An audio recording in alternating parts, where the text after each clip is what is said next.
Hello, class. Here I am again. If you guys are listening to these back to back, you have a lot of stamina. You get a gold star. But hopefully these are helpful.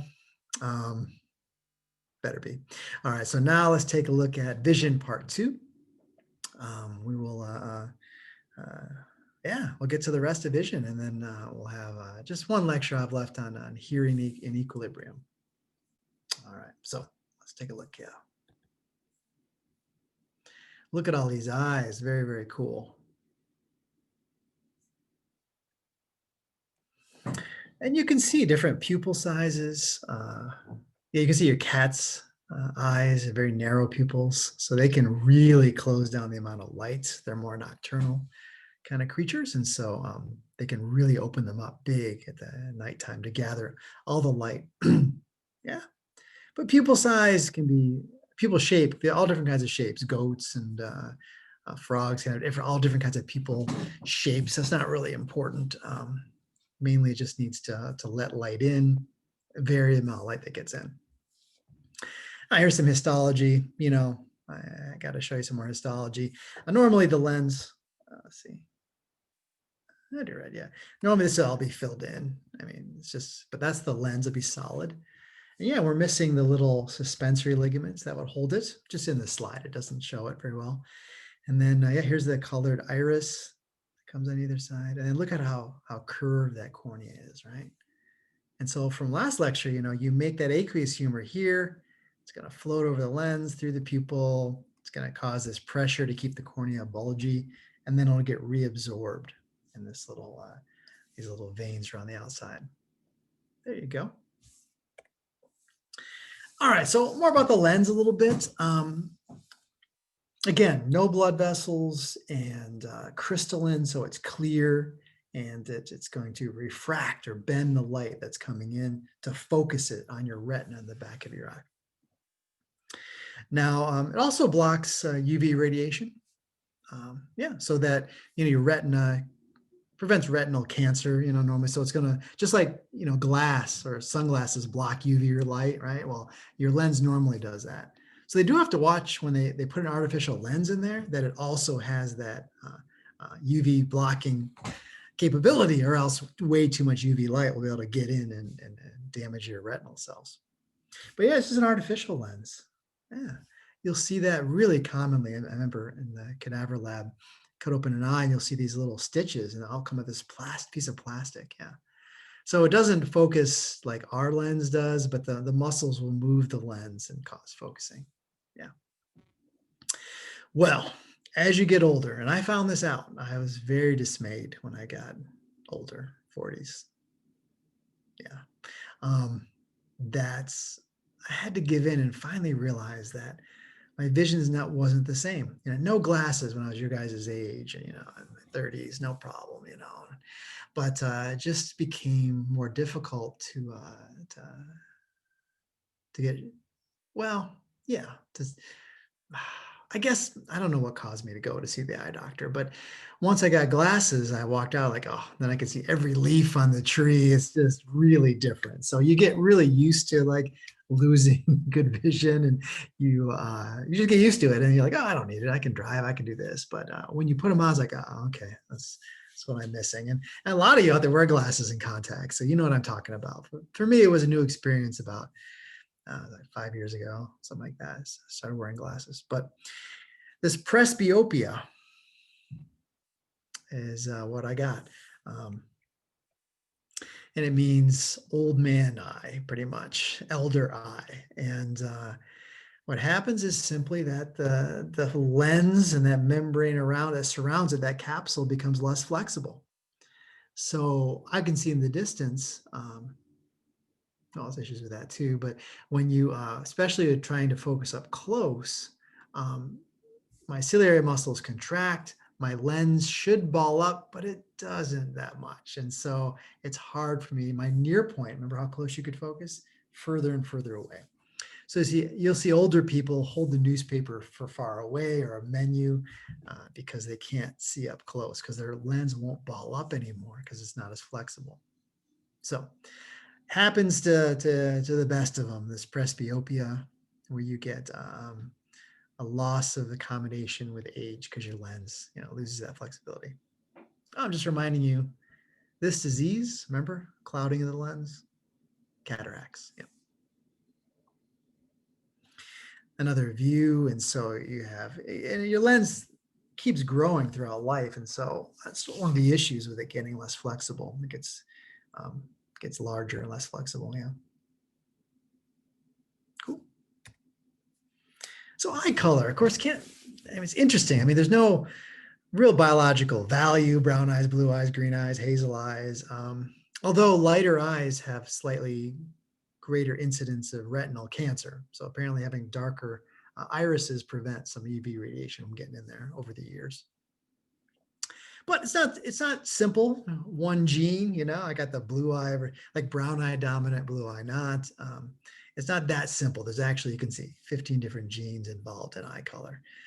But indeed, brown eyes are dominant to blue eyes overall. Yeah. And what really causes eye color, you've got the back of your eye back here. And then we call this is the back of your eye. I'm sorry, the back of your iris. And then the front of your iris, there's a thick region there called the stroma, or like it's the thickness of it. And then you have the back membrane. And me with my blue eyes, I have melanin, that same pigment you have in skin, dark pigment, on that back membrane, but not very much in that stroma. The stroma is pretty clear, crystalline. And so the blue is just, or green is just the reflection of the light, the refraction, just like the blue sky is blue because the light rays are bending. So there's no color blue, no pigment. It's simply the reflection of the light by water or the atmosphere. The water droplets will reflect the blue and not the other colors. And so that's what that is. Yep. And if you have darker eyes, you've got pigment. If you have dark eyes, you've got lots of melanin in the stroma and on the back. Yeah. Yeah. And so remember, there's no blue, no green pigment. It's all about refraction of the light, how it reflects off. Just like also in I shouldn't get to it, but blue in butterflies too. It has to do with scales reflect the light. Okay. Yeah, so that's why it's called a structural color, not a pigment. But the dark brown is melanin, is a pigment. Yeah, and so you will see some babies, European ancestry babies, will have lighter eyes that change darker as they get older. So that the baby eyes can be lighter than they will eventually. If you got dark eyes, you're going to be born with dark eyes, but some of them change. And interesting, blue eyes came about recently. I mean, brown eyes are the most common eye color in the world. I mean, you think of continent of Africa and Asia and India, dark eyes are the norm, definitely. In our ancestry in Africa, we had dark eyes. But blue eyes were a mutation that occurred. And we think we're all related. So all you blue-eyed people, you're dating two blue-eyed people, you're related. But, distantly, maybe, I don't know. But so we think of this blue eye and actually lighter red hair and blonde hair. These things evolve secondarily, right? So having dark hair, dark eyes is the ancestral condition. But there was some mutation where you didn't make the pigment in the stroma and you have blue eyes. And so if you go to Norway or Sweden or Finland, you're pretty sure that person, you pick a random person, they're going to have blue eyes, right? And you go to southern Italy or look at southern Spain or Portugal, or you're going to have mostly brown eyes. And then you look at some places in Africa, it's going to be, you can be pretty damn sure you pick a random person, they're going to have brown eyes. So you can see that blue eyes, Northern European kind of thing, and then wherever people spread from there.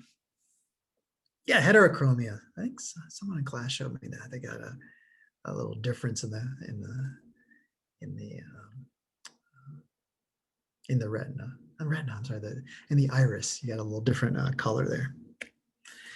Yeah, so eye color, interesting. Several genes, brown eyes, 55% of the world's population. Yes.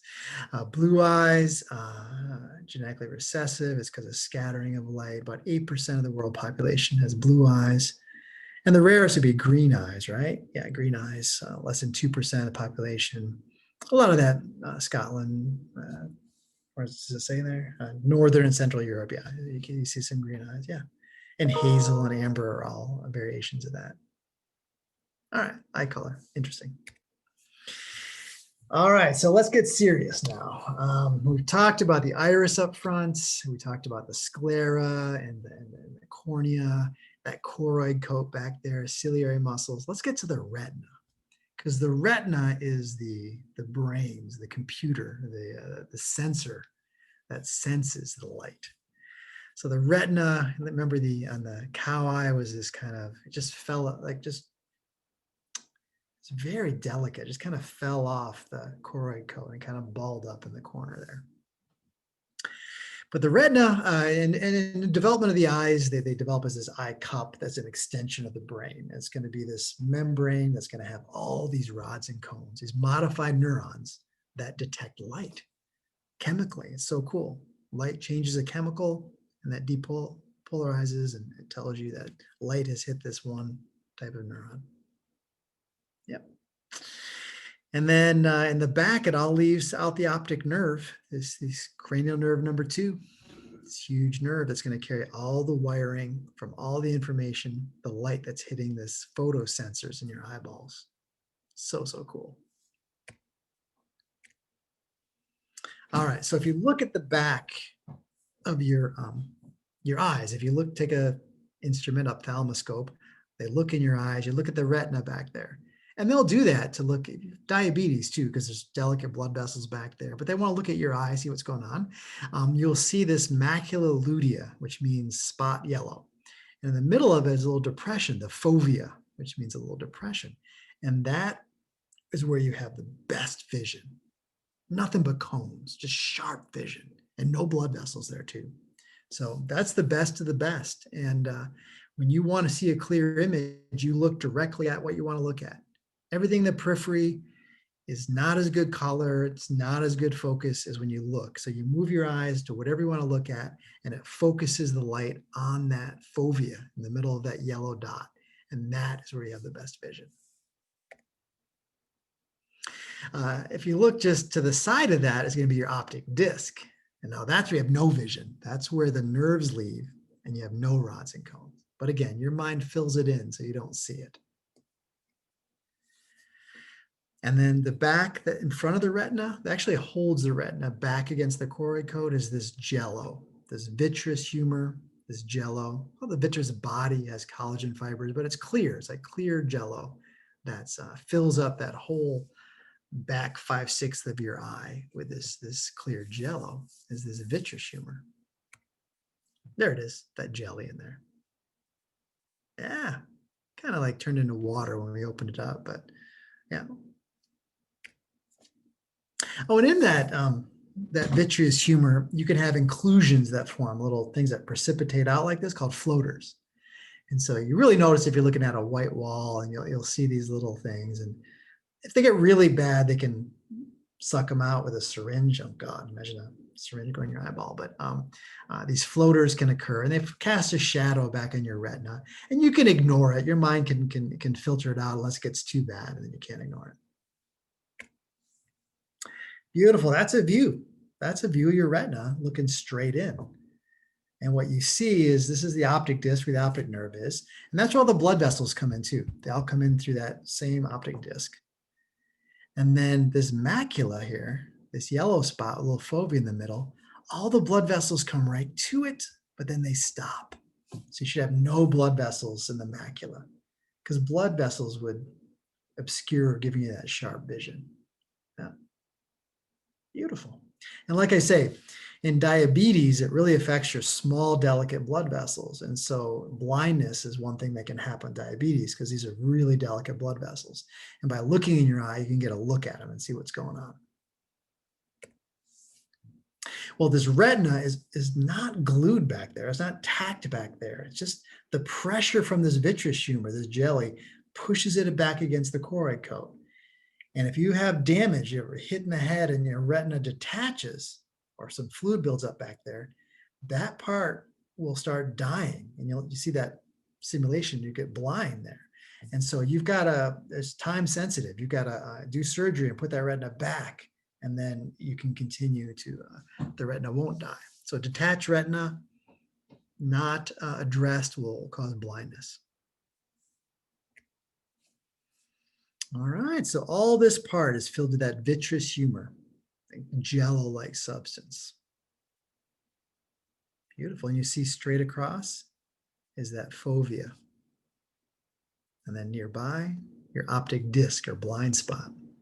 And I'll show you why you have one, because all the nerves have to leave there. All right, how you feeling about the three coats? Fibrous coat, your whites of your eyes, and turns into the cornea up front, turns clear. Vascular coat or tunic is that big choroid layer. It's like beautiful bluish in the cow eye. And then the ciliary body in the front turns into those muscles that change the lens, and your iris in front. And then the retina, we're going to see that's where the rods and cones are. We'll see it also has a black layer, and then it has all the rods and cones and all the wiring. All right, so let's talk about rods and cones and the wiring. So we're going to have to simplify some of this. It's just so complex, all of these sensors, light sensors, and all the wiring that takes it back to your occipital lobe, where it's turned right side up and put together. And then your association area makes sense of it, like that's someone's face, etc. That's colors, all these things that make the perception, right? The sensation is simply the light, lighting up your occipital lobe. The perception is what it means. What does that mean?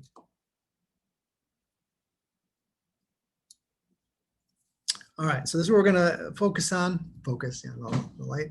And we'll see, these are the rods and cones. All right, then you'll have some bipolar neurons. Okay, and then some ganglion cells. So ganglia cells, they're going to kind of integrate all these signals and then carry them out all these nerves. They're going to eventually all converge into the optic nerve where it leaves. So that's basically, and then you have horizontal cells and these amacrine cells. They are going to kind of go horizontally over the whole picture, and they're going to help modify that image. They're going to be combining things and simplifying things to go on those nerves. Another view. So you see rods and cones, the photoreceptors, right? And then we see bipolar neurons here. And here's the ganglion cells that are going to really organize everything before it goes out. The wires go out to take it back to your occipital lobe. And then you see the layers of horizontal cells and amacrine cells, which are modifying the signals. Cool. And then at the very back end of the retina, you have a pigmented region too. Now the choroid coat is black and pigmented, and there's another pigmented part. The first part of your retina would be dark too. All right. So this is where physics comes in, light, and then refraction, reflection. Everything that you see, that the light that you see is either coming directly from a light source, which is the sun or a light bulb, or it's reflected off of objects. So if I look at this, yellow's not good. Let's say this was a green piece of paper. What I'm seeing is the wavelengths of green are being reflected. That's why I can see them, and blues and reds are being absorbed. Look at something black, they're all being absorbed, nothing's being reflected. And a white piece of paper, all the colors are being reflected. So what you see is either reflected off of things or directly from a light source. And that's going to go through all these layers to hit those rods and cones in the back. So that's reflection. Refraction is when light goes through different densities, substances with different densities. And so water is a good example. If you're going to bow fish for something in the water, you've got to adjust for the refraction of the light, because it's not actually where you see the fish. The fish is actually off a little bit. because the light has to come in from air into water and it bends, and then water back into air and it bends again. So refraction is bending of light in different densities, like glass or water and air, right? Yeah, got it. So here you can see a light wave is coming at this direction. When it goes through glass, it's going to change direction. Well, this is what happens when we focus things in our eyes. And the cornea is very curved. It's going to bend the light quite a bit. And then the lens, that's the only part that can change shape. It's going to change shape and it's going to bend the light. And even the aqueous and the vitreous humor are going to change the light a little bit, refract a little bit. So we can use this knowledge of light to make lenses, contacts, and glasses, right? And so we know that if we have a convex surface, it's going to help converge the light. It's going to bend it more. And then if you have a concave surface, it's going to spread the light out in case you need to do that.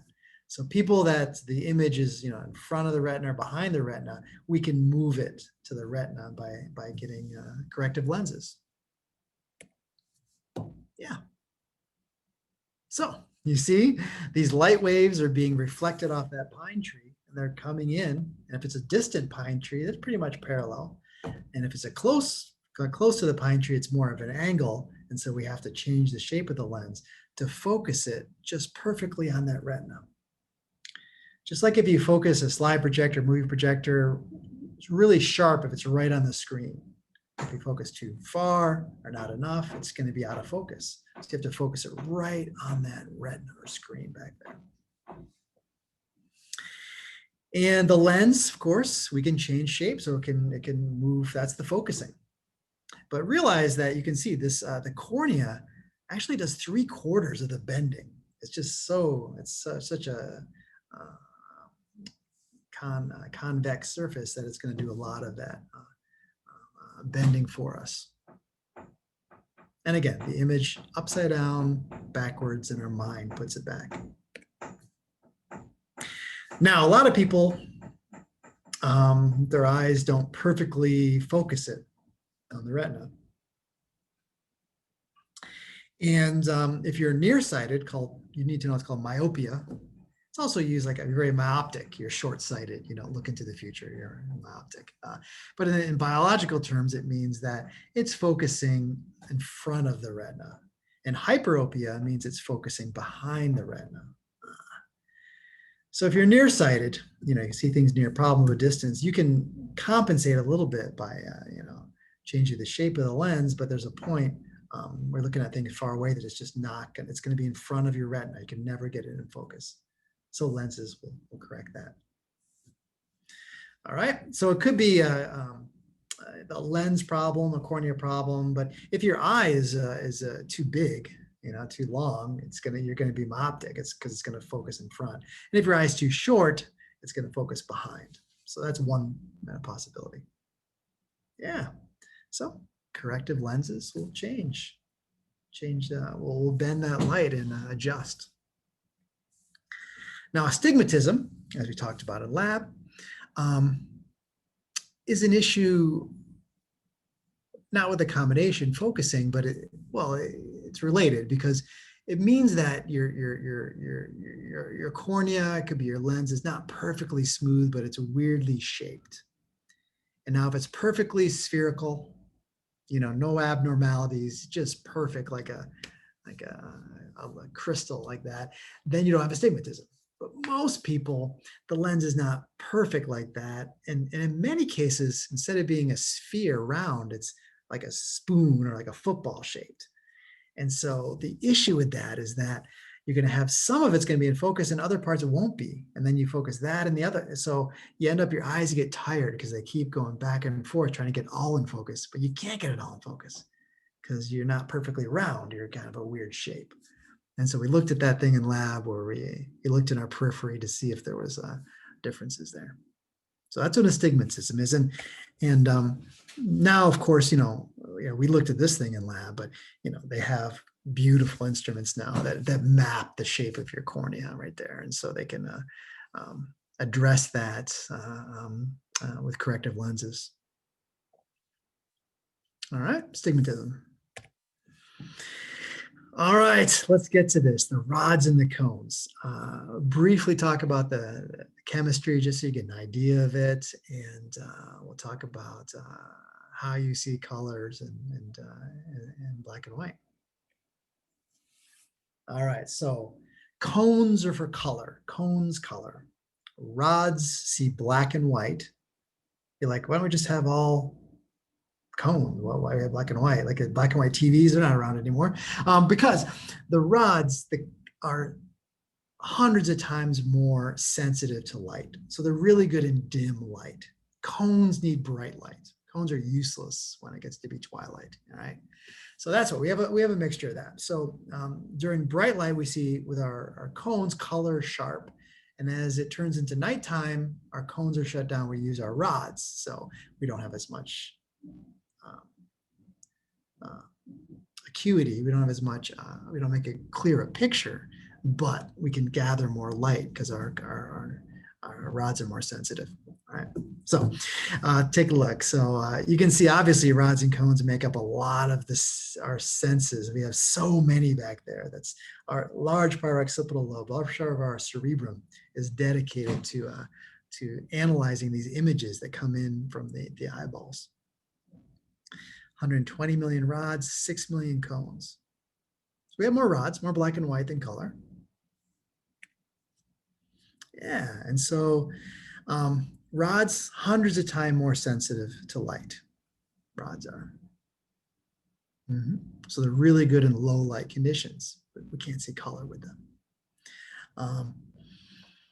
And you'll notice this. Let's say you're sitting on your porch, just enjoying the evening, it's getting later in the evening, late afternoon, and you see color. You see the green in the leaves, the red of a tractor or something like that. And then as it gets, you notice there's a switch where all of a sudden the leaves, if you're honest with yourself, you don't see green. like they're green because you saw they were green a minute ago, but they just look black and white. And the red tractor now it's black and white, but it's hard because it's red, and so your mind kind of fills that in. But there's kind of a switch. There's a certain dimness to the light that you no longer see color. Check it out. Yeah, check it out. It happens, and the switch happens at a certain level. Now, the color vision, instead of having, you're going to see we have one kind of pigment, rhodopsin, for black and white. And then for color, we have 3 different pigments that react to reds, greens, and blues. Of course, we can make other colors mixing that up, but yeah. Erythro means red, like erythrocytes or red blood cell. Chloro, like chlorophyll on green plants. And cyan is the color of blue, right? So we have different pigments that allow us to see a beautiful palette of colors of life, right? And the cones give us sharp color vision, sharp images, but the rods are more sensitive. And the fovea, where we see the best, sharpest image, nothing but cones, because that gives us the sharpest image as well as color. Yeah. And they teach you, military and other people that work at night, that, and if you want to see like a shooting star, something like that, you should look directly at it. But look to the side and you'll see it clear in your periphery, because if you look right at it, it's just cones. You actually can't see anything when it's that dark, but out of the periphery, you see things sharper. So in low light conditions, humans looking directly at it is not the best way to see some dim light. It looks slightly to the side and look better on the outside. If it's bright light like here, you want to look directly at it to get the best. Oh, I love this. This is so cool. So let's look at this. Look at this graph here. And so the fovea is right in the middle. That's where we see the best. Look at the cone. See this red line? Holy cow. We got a few out here, but man, they peak right in the middle in your fovea, right? And look at the rods. There's lots of them around, but none when you get right in the middle. So that's a beautiful, it really shows it nicely. So you do have color vision a little bit in the periphery, but your mind makes up a lot of that.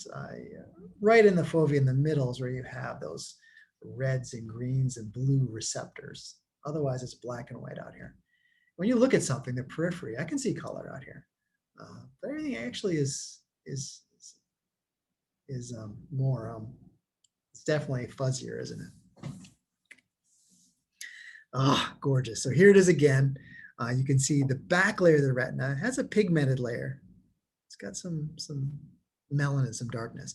And then you see rod, cone, rod, rod, rod, cone, rod, rod, cone, rod, rod, rod, rod, cone, rod. See those? And then you can see out here the bipolar cells, the ganglia cells, and then finally all these nerves come together to make the optic nerve. I don't know if you guys notice this, but the light comes in this way. So the light goes through the nerves, through all these cells, and finally hits the rods and cones. Not only that, it seems like an issue with that. It's just that the main thing is the wiring. You know, how's the wiring going to get out? It's got to go out through this blind spot. So it's a little negative to us. And then again, this shows nicely that directly behind our pupil is this fovea. Nothing but cones, sharp, sharp vision.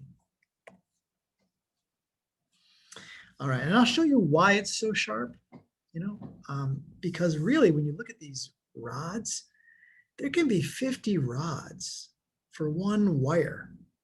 All right, cones are more like each cone has its own wire. So if I have a rod that's stimulated, I don't know for sure it's that one. It could be any of like a whole neighborhood. There's like 50 of them that go to that. So it's a little fuzzy. The cone, I know that the light is hitting exactly right there. So that's the main issue. Besides color, it's going to be sharp because there's a one wire per cone. Rods will share one wire, and so you don't know exactly where the light's coming from. Yeah, and this shows it beautifully. You guys see each cone has its individual neuron. All these rods are sharing one, so it's not as sharp as image. So cool. All right, the chemistry, I don't want to get into the weeds here, but I'll give you what I want you to know is that we're going to see the chemical it's a chemical that changes shape in light. It's called rhodopsin. And it's made of retinol, and retinol is from vitamin A. So you hear, you know, you don't eat your carrots, you're going to go blind. It has a lot of vitamin A in it. It's true, you can get night blindness if you don't have vitamin A. So you need vitamin A to make this retinol that makes rhodopsin that allows you to see. Right? And then the opsin is a protein too. So it's retinol and opsin make rhodopsin. And I will show you when light hits rhodopsin, it changes shape, and the retinol changes shape and the opsin comes off of it. All right, let's see. And it happens in like a trillionth of a second. That's how quick. Yeah. So this is photochemistry.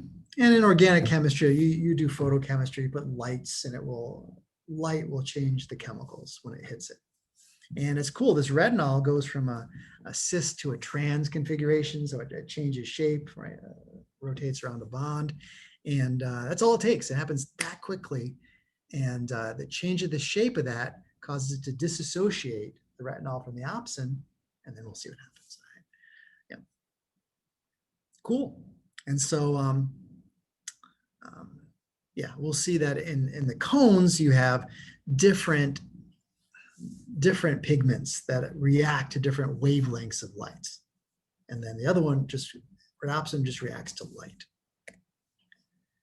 Yep, not enough vitamin A, not making retinol, you're gonna have problems at night. All right, so just this one slide here, I'll show you. When you look, this is one, a rod that's just been taken out. There's like 2,000 little discs stacked on each other, and they're filled with this rhodopsin, this chemical, kind of purplish colored chemical. And this is what's kind of backwards, all right? So let me just tell you this. Normally, I would think light hits it, opens up channels, releases neurotransmitter, bam. But actually what happens is that normally you're leaking, and then light slows down the leaking, and then it causes that nerve to fire. All right, so let me put that in your head that things are kind of backwards. In my mind, they are. And so rhodopsin light will cause the retinol to change shape, and then it disassociates from the opsin. And it turns out that opsin was an enzyme that was that when released, it's going to break down this. It used to be CAMP. We looked at cyclic AMP. that we talked about with G proteins early on. Anyway, it's just something that keeps the protein kinases working. It keeps what's I'm trying to say this. So you have sodium channels that are open, and they're leaking, right? And you need this C-jump to do it. And then opsin comes around and it stops that. And therefore those sodium channels close, and that actually causes the neuron to tell the brain that light is there. So instead of it opening sodium channels and depolarizing it, actually they're normally open and it closes them up. And this rhodopsin can change shape, and so the opsin can come off and on like in a fraction of a second. And so when light hits it, it makes that change, and that neuron fires. Yeah. So it inhibits the release, the light does, instead of like causing it. And but those rods, if you go out in bright light, we call it bleached. All of the rhodopsin will dissociate, and you're using your cones. And if you were to go into a dark theater, you'd be practically blind. And it takes a while for that rhodopsin to come back together, and then all of a sudden you can see in the dark.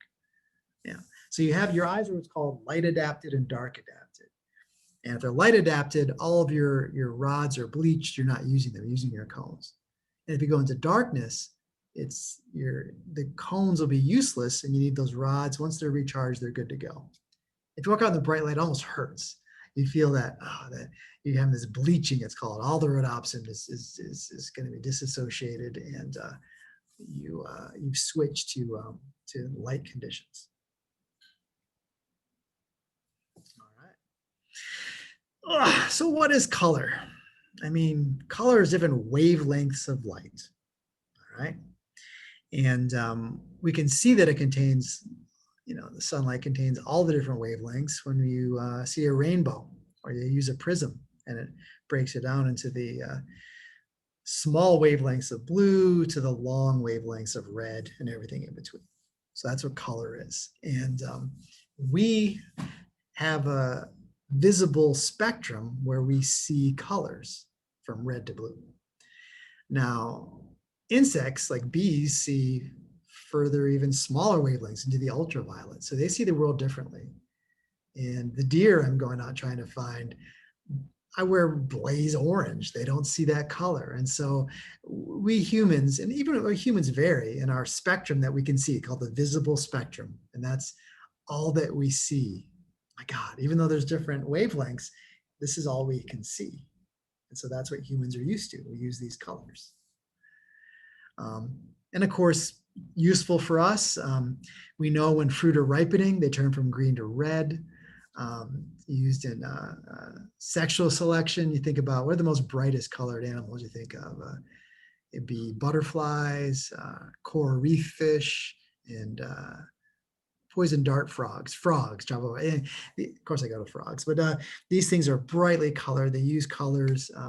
Cardinals, the male cardinal, the brighter red they are, it's been found the less parasites and disease they have.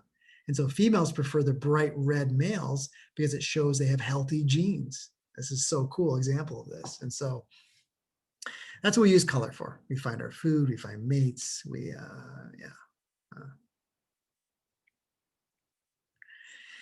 and we have three different kinds of cones. And you can see, and they are sensitive to different wavelengths of light. You can see the blue is a little offset. Man, red and green, damn, they have really similar spectra. Responses there to wavelengths. So if you have 530 nanometers there, you're hitting the green and the red, and a little bit of the blue even. So what your mind does is that it calculates color like a computer. It says what percentage of the reds, the greens, and blues are being stimulated, and it comes up with a color. Wow, it's just amazing, yeah. And if they're all equally stimulated, it's white.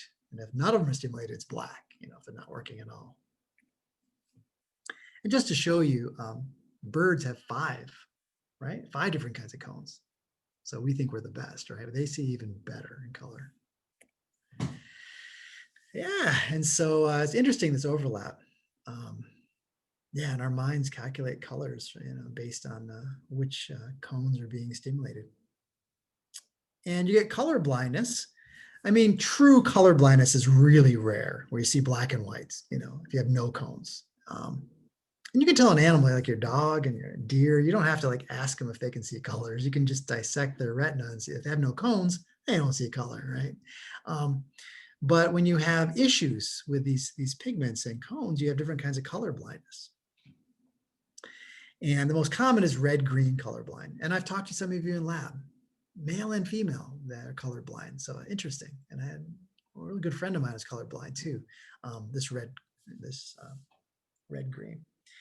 And it's more common in men, big time. It's like 5% of men. That's a huge number. And women, it's a fraction of a percent because it's on the X chromosome normally that causes this color blindness. And women have 2 copies. You'd have to have both parents give you a bad copy, and men only have 1 X. My friend has particularly had trouble with stoplights because you can see, man, if you can't see red and green, well, we use red and green in our stoplights, right? But you can memorize until you go to a different country and the stoplights are horizontal, and then, oh my God, which is which. So, you learn to memorize, where red and green and yellow are on stoplights in the US because they're uniform. Yes, but you can do these tests, and some people can't even see the 12 in there. Like there's some people out there that don't see a 12 at all. And of course, I'm kidding. See, some of you are saying I don't see it, but there's nothing there. So that's a little joke I do. All right. So color blindness, and I should say too, and I mentioned somebody I was talking in class, there's been studies showing that color blindness is at a higher percentage than it should be. Evolutionarily, there shouldn't be so much color blindness, but there's actually benefits. And color blindness allows you to see through a lot of camouflage that's based on color. So if you have someone in your group that is colorblind, they're not going to be fooled by some animal that's using color to blend in. They're going to show more. And so I was going to say, it's interesting if you guys want to get into that. If you're colorblind, you're interested, look at the literature, look at color blindness, and look at it's actually beneficial in some ways. All right. One thing about us is that our eyes are in the front facing forward. And a horse, a rabbit, they'll be out here, whales are way out here. So we get 2 different images from our 2 different eyes, slightly different. Yeah, and if something's at far away in infinity, it's pretty much the same image. But as things get closer, we're starting to see like the outside of this, we start to see 2 different images as things get closer, right? Yeah. And what our mind can do with this is it can calculate distance to give us depth perception. And even more than that, the 2 different images is that as things get closer to your eyes move in like this. And so we can calculate things at infinity, our eyes are parallel, looking straight. As things get closer, right, your eyes come together. And so we can calculate distance that way. And it becomes a problem if you only have 1 eye. Like, why not just have a cyclops with 1 eye? Well, we wouldn't have that depth perception that allows us.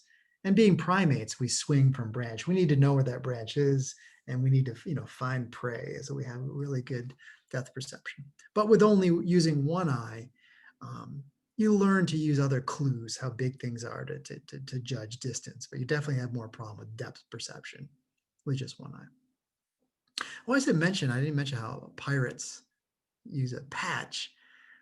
You guys know why? Because if you're fighting on a ship, like it's bright light, and then you got to go down into the hold, like deep in the ship to keep fighting. If you went from the bright light, you'd be blind, but what you can do is shift the eye patch to the other eye. 1 eye is dark adapted, and the other eye would be bright adapted. So it's a nice little adaptation to be ready to be dark or light adapted like that. You would lose the depth perception though, I don't know, but anyway. All right, and so when you look at animals out there, you can tell prey animals like rabbits and things like that have the eyes in the side of their head.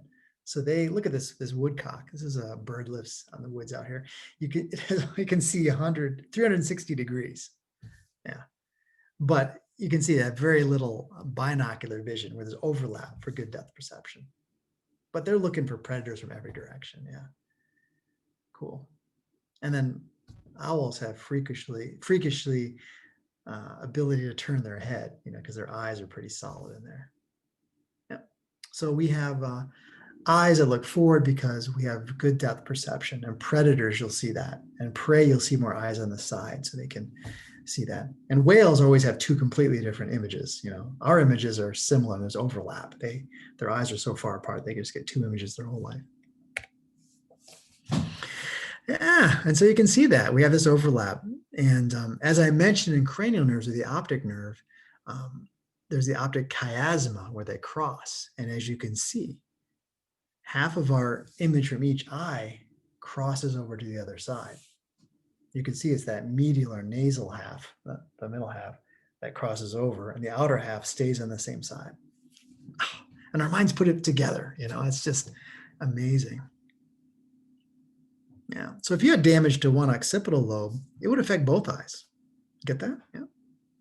And besides all the fibers that go back to the occipital lobe, you'll also have fibers that go down to your brainstem. Because as you know, we shine a light in our eyes, our pupils constrict. Image about that is going to go down. It's going to go to the oculomotor nerve. It's going to change your pupil size. Other reflexes, and as we follow things in space, our eyes will move. And even we sense day length, how long days are. It goes to our pineal gland. That's going to secrete melatonin. That's going to change well, if we bred seasonally, it would change that, but it changes our mood too as well. So yeah, so that light, most of it's going to occipital lobe for looking at images, but some of it will go for other functions too. Yeah. Oh, a couple things. Looking at images, we also, if you squint and look at this and then look at it not squinting, you will see, if I squint, I see Marilyn Monroe. If I'm looking at it sharply, I see Einstein, mostly Einstein. But here, I have a simulation here in the next one, yeah. So I see Marilyn Monroe, and then as it gets closer, you're gonna see more Einstein.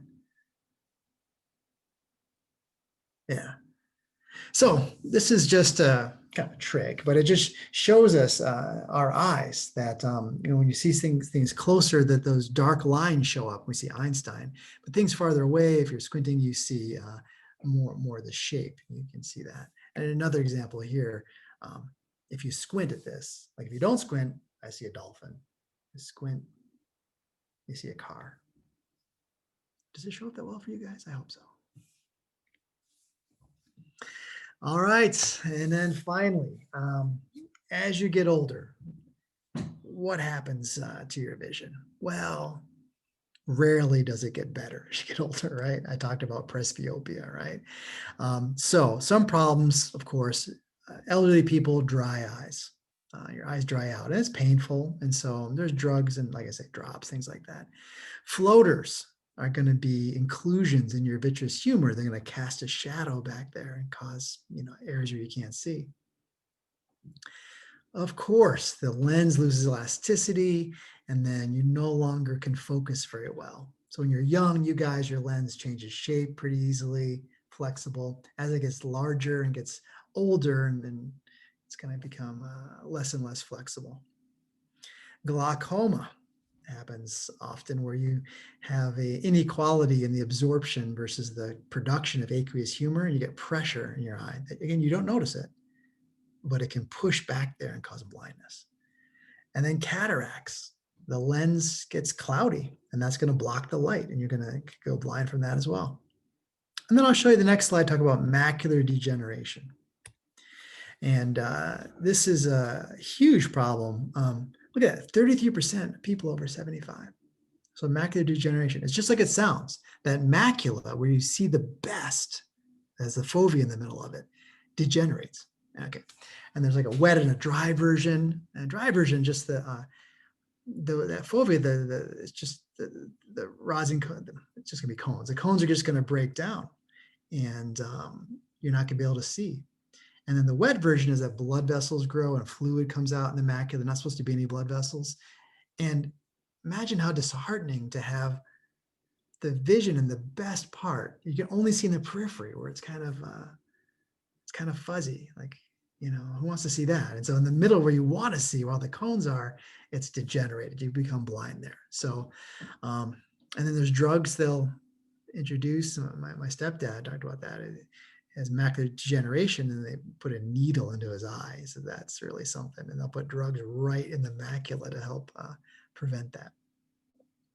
But yeah, macular degeneration, just like it sounds, your macula, where you have the best vision, starts degenerating. All right, I thought I'd show you a great cow eye dissection. That's how your guys' looked. Yeah, that was really nice. All right. All right, vision. It took 2 lectures to do it. I mean, you know how important that is, being able to see, and of course blindness. Many causes. I'll talk about deafness too, but it could be congenital issues, or obviously injuries, or issues with the optic nerve causing blindness. And you know, and with that, well, I was going to mention they have.